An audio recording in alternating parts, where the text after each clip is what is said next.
Recently, didn't we? Prince Harry sort of balked at the idea when Anderson Cooper and another interviewer asked him this very simple question regarding what he now figures is a big selling point over in the Sussex brand.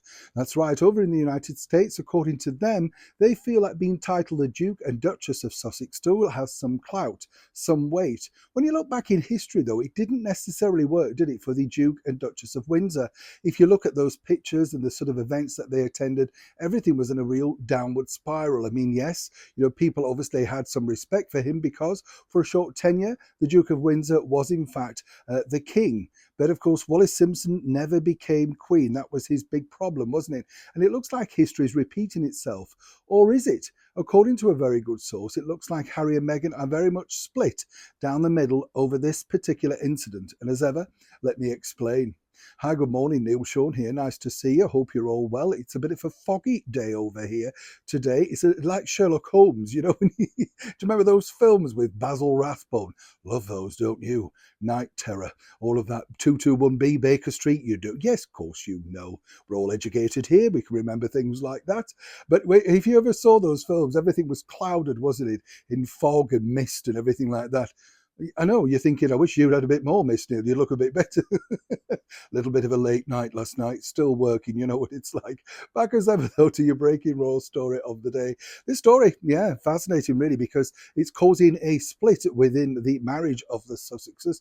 And as ever, when you think about it, it's always about power, isn't it? Power trips, that sort of stuff. There are people who say, and, as I say, I've met Prince Harry on a number of occasions. He's very entitled, whichever you think, very much likes the sort of doffing of caps, whatever he likes to portray himself as. You were very much in the presence of someone he felt important. A very similar trait, really, with the former Duke of York, Prince Andrew. He is a little bit like that, but, I don't really mind that. It's their sort of jot, as it were. If that's what they want, you play along.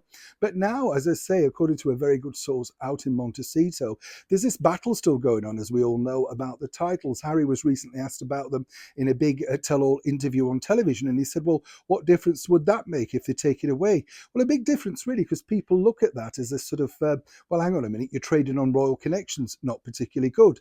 But as we've also found out with Prince Harry, he doesn't like that sort of thing. He doesn't seemingly want to be known as plain Harry Windsor.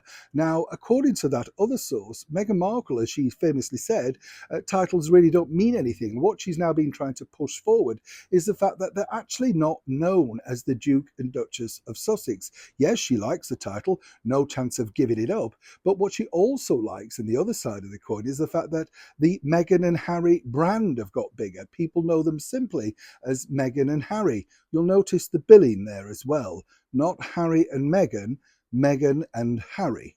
You get it, right? So what's interesting here, as I say, is while he can push and sort of fight along and say, well, he simply wants that, and while there's still a battle going on over here with the British government, seemingly for now, it looks like Meghan herself has resigned herself to the fact that that could go. And if it did, she doesn't really see that as a bigger problem. She kind of got what she wanted. When she first came over to London, and we all first met her while she was in that low-grade cable TV show Suits, she wanted to be world famous. She was looking for a British boyfriend, and she was trying to raise herself above where she was. Well, she's done that. Her name is known, and in fact, it's her professional name. She has lost nothing, while he has lost everything, including his reputation. So I guess the only thing he could really cling on to is that title. And seemingly, according to that good source, Meghan's not too fussed about that now either.